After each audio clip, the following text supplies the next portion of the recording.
Everyone's getting excited about NFL free agency, who the Packers could go out and add.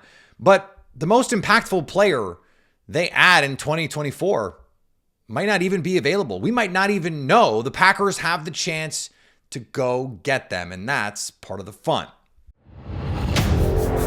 You are Locked On Packers, your daily Green Bay Packers podcast. Part of the Locked On Podcast Network, your team every day.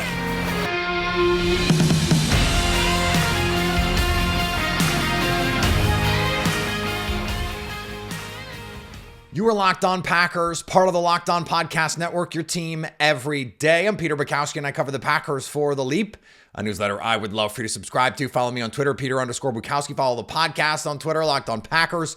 Like us on Facebook. Subscribe to the podcast, iTunes, Spotify, Google Podcasts, wherever you find podcasts, you will find Locked On Packers, the number one Packers podcast on the internet, and the show for fans who know what happened. They want to know why and how. Thanks to everyone who makes Locked On Packers their first listen every day. We hope you like starting your day with us as much as we like starting our day with you. And today's episode brought to you by our friends at Game Time. Download the Game Time app today, create an account, and use code LOCKEDON for $20 off your first ticket purchase with Game Time. Reports out of Tampa Bay have Antoine Winfield Jr. likely getting the tag. And this was a reminder to me, and I want it to be a reminder to you, that free agency, at least trying to project it right now, is a fool's errand. Because so many of the players that Packer fans are pining over, I was trying to go through the list of like, okay, Jordan Fuller, why would the Rams move on from him? Okay, Patrick Queen, why would the Ravens move on from him? And the more I went through it, the more I went, it seems like a lot of these guys, the guys that Packer fans are salivating at the chance to go and get, are probably not even going to be available. And if you go back and you look at free agency, the historical hit rate in the draft, for as much as we call the draft a crapshoot, the historical hit rate of the draft is higher than free agency, which doesn't make it, at least like wide receiver, for example, but in a lot of these cases, because it is such a compressed market. And in the draft, you get time to develop. You have the incentives are different. The money is different. You also look back at the Packers' history. Devondre Campbell became an All-Pro after being signed in the middle of the summer. Rasul Douglas went out and played at a Pro Bowl level for multiple seasons in Green Bay after being claimed off a practice squad. Dontavian Wicks, Zach Tom, Kingsley Enagbare, guys who were late day 3 picks, coming in and having a huge impact on your team. The guys that are probably going to have the most impact on the Packers in 2024, we can't even project it because they're probably not in free agency. The Packers could go out, they could go out and they could sign somebody for sure. They could do that. It may even be smart for them to do that. But if you go back and you look at the history of Brian Gutekunst, it says that he will continue to turn over every stone. And this NFL personnel department, the guys scouting everyone around the league, we talk a lot about the draft and scouting the draft and all, and the importance of that. And that is, of course, important. But the Packers have thrived going out and finding other people's trash and turning it into their treasure. Maybe there's a trade to be had. We know the Packers are interested in the trade market. They're always in these conversations, as Brian Gutekunst loves to remind us. What if rather than in a David Bakhtiari deal, and there was some confusion over what was said versus what was reported versus what was speculated, what if the Jets say, actually, we'd like to include a player versus a pick? And it ends up being a player for David Bakhtiari, a player you hadn't even considered being on the table. Who knows? And I this is not to say don't get excited. I would never tell you that. I am the person who comes on this show every year and says, just because you love a player does not mean the Packers will or will not draft them. I promise your draft crush, Packers Twitter draft crush, has no bearing on whether or not that player will be drafted by Green Bay. Have your draft crushes. Watch the highlights. You go watch the tape if you want. Bang the table. Pound it. Have fun. That's part of being a fan. That's part of this game that we love so much. So if you want to pine over Patrick Queen, by all means. But what I'm telling you is understand that even if they don't do that, don't let the not doing of that make you say, oh, well, they can't get better then. Because they've proven that's not true. And this is a different kind of offseason than last offseason and even the offseason before that, in that they're back to being in the mix, being in the middle of this. And Brian Gutekunst has shown, whether it was Snacks Harrison, whether it was taking a flyer on someone like Jalen Smith, he is willing to just throw money at the problem, throw opportunities at the problem, and just say, let's try this. Let's see how this is going to work. And maybe it will, maybe it won't, but go out and actually try and do something. Give yourself an opportunity to do something. Those 2020 and 2021 seasons, they were aggressive about trying to bring in guys. In the buyout, I guess it's not a buyout market, but someone gets released, you bring in a Whitney Merciless. It didn't work out because he got hurt. This is an offseason where I do think the Packers, T. Higgins gets the franchise tag, maybe try and trade. Mike Evans, he's a voided contract. Throw a bunch of money at that guy. Like, it's not even something on the radar here, really. And then it might just be the case that you get somebody on a post-June 1 or someone gets cut in July because of salary situations.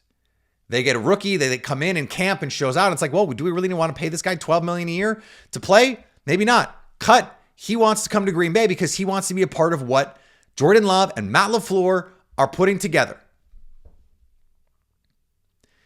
It is important that we remember that free agency tends to be overrated, and that there are going to be momentous moves made, for good or for ill, later in the process. In April, in the draft, in the summer for signings, there could be trades. Who knows? But it's not the end all be all. And in fact, in a lot of cases, trying to chase that player in free agency only leads to sticker shock. And when you're the Packers, they can create some space here. They don't have a ton right now, but they can create some. David Bakhtiari, DeAndre Campbell, some other restructures, some extensions, and they can really have an opportunity to be aggressive if they want to be. But that doesn't always mean just going out and paying someone at the top of the market. And I think that is an important lesson that we have to remember as we move forward here. In a somewhat similar vein, I think this season was a great example of why we can't hold on to our draft day and our pre-draft takes too hard. I'll explain what I mean in just a second on Locked On Packers. Today's episode brought to you by our friends at Game Time. It should not be a hassle for you to go out and buy tickets to an event where presumably you're going to have a lot of fun. You don't want the ticket buying process to be a pain for that. It just sets you off on the wrong foot. Game Time is here to help. They've got deals and tickets right up to the start of the event. In fact, even an hour after it starts. It's the place to find last minute deals. Plus, they have exclusive flash deals and sponsored deals on tickets for football, basketball, baseball, concerts, comedy, theater, more. And Game Time Guarantee means you'll always get the best price. If you find tickets in the same section and row for less, Game Time will credit you 110% of the difference. Download the Game Time app, create an account, and use code LOCKEDON for $20 off your purchase. Terms apply. Again, create an account and redeem code LOCKEDON for $20 off. Download Game Time today. Last minute tickets, the lowest price guaranteed. And thanks to everyone who makes Locked On Packers their first listen every day. Locked On has launched the first ever national sports 24/7 streaming channel on YouTube. And now it's also available on Amazon Fire TV in the free Fire TV channels app. Locked On Sports Today is here for you 24/7, covering the top sports stories of the day with the local experts of Locked On, plus our national shows covering every league. Find Locked On Sports Today now available on the free Fire TV channels app. Think back to how you felt the night Jordan Love was drafted. It was a difficult time. That 2020 draft, a world of uncertainty. You're stuck at home. Jordan Love was not the guy coming off an NFC Championship game. Wasted opportunity, right? And now it looks like an inspired choice. Think of how you felt the next year on draft day. Aaron Rodgers, never going to play for Green Bay again. He wants pelts on the wall. They go out and they get Eric Stokes. Looked like a great pick at the time. He had a great rookie season. But you have this lingering drama, this black cloud over your organization. And you know, for all of the harbingers of things to come that was, ultimately that gets resolved. And not only does that get resolved, Aaron Rodgers plays not one, but two more seasons in Green Bay. Maybe we got a little stuck in that moment. Think of how you felt draft night the next year. Quay Walker, Devontae Wyatt. For me personally, not the most inspiring choices. I know there are a lot of Packer fans happy about it, but I just mean a lot of people felt like, okay, they needed to go get a receiver. They needed some help in these other places. What are you doing? Sammy Watkins can't be the only thing. And I think on both sides, you go, well, you're disappointed. Look at what happened the next day. They trade for Christian Watson. Then the rest of the draft, they go get Zach Tom. They get Romeo Doubs. They get Kingsley Enagbare. They get this cornerstone group of players. And the people that were happy about Quay Walker and Devontae Wyatt, at this point, you're going, I don't know how to feel about it now. We went through the needs last week, and Quay Walker was one of the lowest graded players on the defense. Devontae Wyatt, still, I think, not worth what they paid in terms of draft capital to get him. A lot of the takes that night turned out to just be flat wrong. Think of 2023. Lucas Van Ness. Now, if you're following, you know the size, speed, all that's like Lucas Van Ness was a tailor-made Packer type. I didn't love the value. I understood the talent immediately. But they could have had Jackson Smith-Njigba. That was what all of the, if you were mad about the LVN pick, it was, well, look at who they could have had. And then on day 2, could have had Jalen Hyatt. But then you trade down again. You get Luke Musgrave, who looks like he can be an awesome player. You get Jaden Reed, who is already an awesome player. You add picks that become Dontavian Wicks and Carl Brooks. Oh my God. Goody, the master. But in the moment, you're like, oh, they could have had Jackson Smith-Njigba. They could have had Jalen Hyatt. I didn't love the Jaden Reed pick. I was pretty wrong. I'm not too proud to admit that. And so this is, again, similar to the conversation that we opened with, because it is a reminder that while we can fixate on these things in the moment, and it is also important that we separate analysis of the moment to how things turn out, because in the moment, something can have been a right or wrong, or at least a logical or illogical, a wise or unwise choice, and end up working out or not, right? You can make an unwise decision that ends up working out. The Bears made an unwise decision passing on CJ Stroud, trading that pick, but it works out because they get Bryce Young to Carolina. They stink enough that they get the first round pick again, and now they get to draft a quarterback who has the potential to be even better. Certainly as a prospect is considered a better prospect than CJ Stroud. Is Caleb Williams going to be better right away than CJ Stroud or ever? I don't know, man. CJ Stroud is like a top 10 quarterback already, had one of the all-time great rookie seasons. Is that going to be Caleb? I don't know, but I'm just saying it is important, and it is why we, after the draft, are most looking at process. What was the process like? How did they handle the factors that they could control in the moment? But it's why we can't hold on to those draft day opinions too long. Once a player goes to the league, you are what your tape says you are. Not what your draft status says you are. Not what the Twitter scouts say you are. It's what you put on film. Jayden Reed is a dude. Jayden Reed was, for my money, the most consistent receiver on the Packers last year. And I think from start to finish, the best. Like, I know Romeo Doubs in the playoffs came up big, made some highlight reel catches. And if you look at some of the numbers, like his yards per route run against man coverage, among the worst, like second worst in football. The advanced metrics that ESPN does, that tracking data that they have, he charted out as one of the worst regular players in the league as a pass catcher. So, I'm not saying he is that. I'm just saying you are what the tape says. And it can be easy to get caught up in the hype and your feelings, the way you felt about a pick at the time.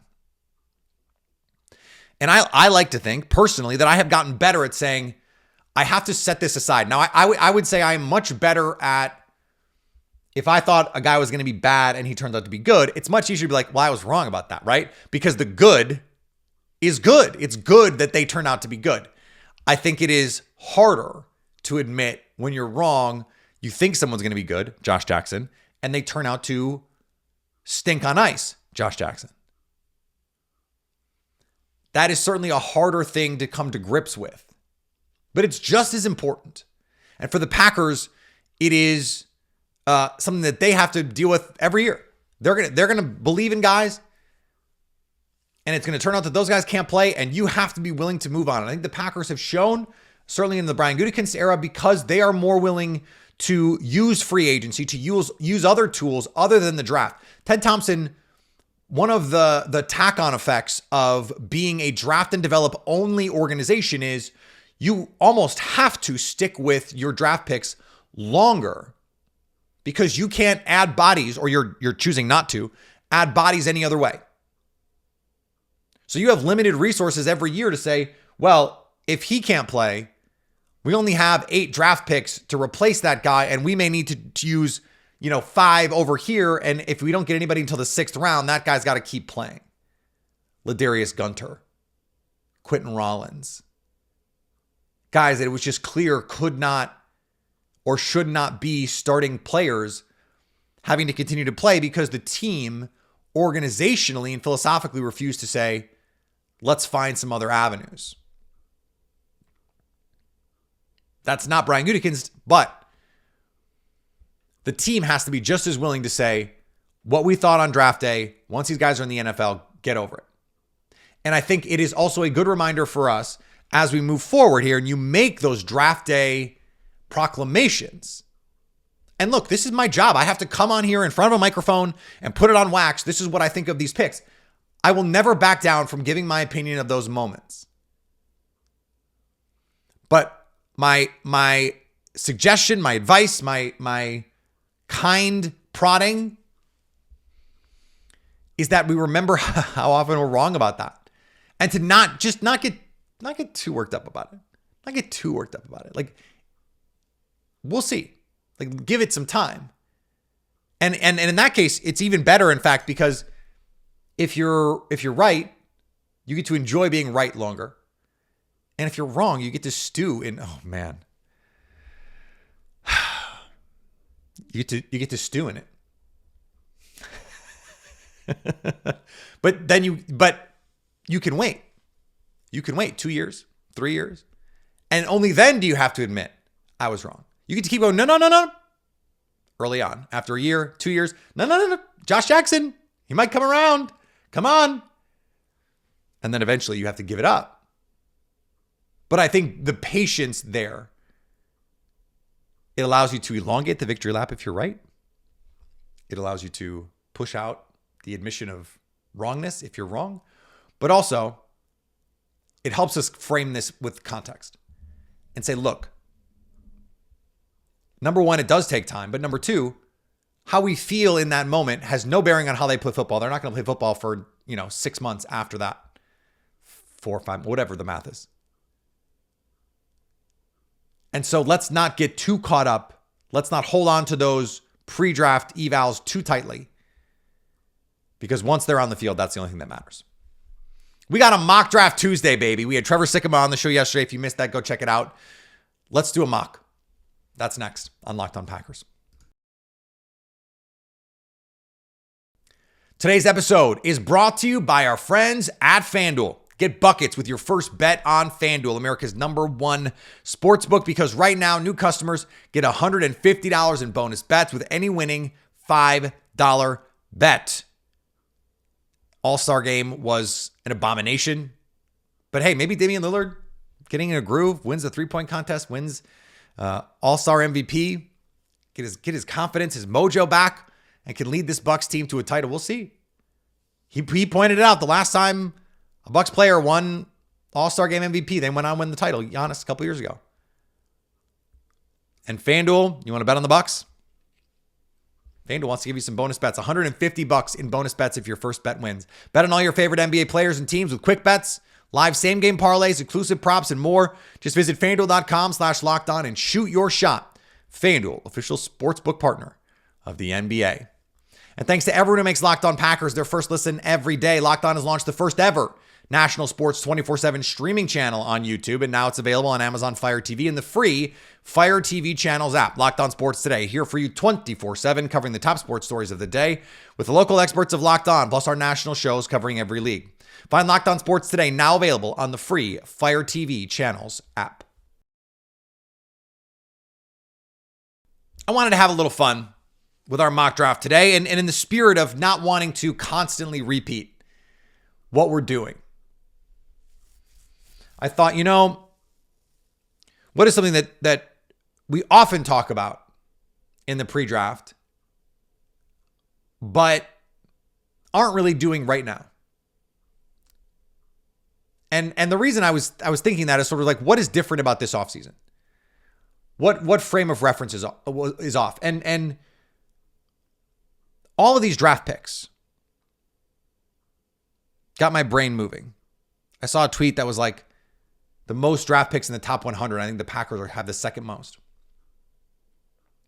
And I'm like, cool. You throw a bunch of draft capital at the roster and just see what sticks. And you can always churn it over on the edges. And they have the money to sign all these guys and don't worry about it. And I thought, well, okay, what about going the other way? What about packaging some of these picks and going up? And what having these extra second and third round picks allow you to do is package them and keep a second and third round pick. You can take your first, a second, and a third, and you can get into the top 10 pretty comfortably, especially if you use 41. 41 from the Jets has become an extremely valuable tool for the Packers. If you just took 41 and packaged it with 25 and used the Rich Hill trade chart, which is sort of the updated Jimmy Johnson chart. You put those together, and 41 plus 25 should, this is variable, should get you between 9 and 10. That's how you just 25 and 41 should get you. Now, it depends on if the quarterbacks are there. If someone thinks you're coming up for JJ McCarthy, they're going to want more than that. But let's say no one wants that, or JJ McCarthy's off the board in that range. Could you go up? What could you do? And so I was sitting there watching guys come off the board. And at 7, the Titans, they need a lot of help. That's a team that's got a lot of needs. So I said, okay, how about 25 and 41? And because I had to get to 7, I added 88. And that gets me almost exactly. It's a little less than what 7 should be worth, but it's right there. And go up and get Rome Odunze. And we talked to Rome last week at the Super Bowl, and I was blown away by him. Just, man, I'm going to be so annoyed if he is a Bear, because I think he's an incredible football player. He is such a naturally cool guy. You just talk to him and you're just like, damn, this guy, that charisma, that it factor, he's got it. And I think that he is that number one receiver and a type of receiver the Packers don't have. He can win vertically. He's got the speed to do that at 6'3", 215, but he runs routes and his body control. There are a lot of similarities to me with Jordy Nelson. Very similar in size, faster than you think, though he was not used to the same vertical threat as like Jordy in 2011. And then the body control with the ball in the air to go get it. Find it. Contort your body. Now, he's better in contested catches situations than Jordy ever was. And to me, it's like, just go get a guy who you can throw it in his area and he can come down with it. Jordan Love, Christian Watson, Dontavian Wicks, Jaden Reed, go do it. And the cool thing about it is I gave up a first, a second, and a third. And guess what? I'm gonna come out of this draft and still pick a first, a second, and a third. This draft capital gives them so much flexibility. At 57, I go get Darius Robinson, the Senior Bowl standout, can play inside, can play outside. He's a monster at 6'5", 290 plus. He's huge. He's nasty. He's powerful. He can rush the passer. He can be a sub-package interior rusher if you want him to be. He is a no doubt 4'3", 49ers style defensive end. But you can also reduce him inside in third down situations and let him rush the passer.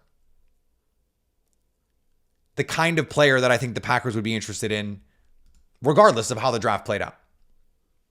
And then at 91, you grab your linebacker, Jeremiah Trotter Jr., Bloodlines, Clemson program, Blue Blood program, a little undersized, but can move. I don't expect Devondre Campbell to be on this team moving forward.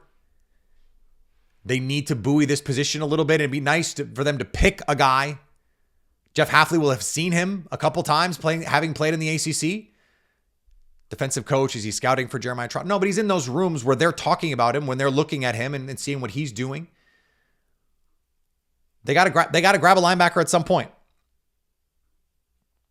So I would like this. I would like this draft a lot, frankly. And it's a reflection of, one of the reasons why I like the exercise is it's a reflection of their flexibility that they have. Maybe they don't package a 1, a 2, and a 3 to move up to 7, but maybe they just package a 1 and a 3 or a 1 and 2 2s and move up. And you still have 2 3s or a 1 and your worse of your second and thirds. Like, it just gives them so many permutations, so much ammunition to go and really targeted approach to this draft if they want, or they just spray and pray.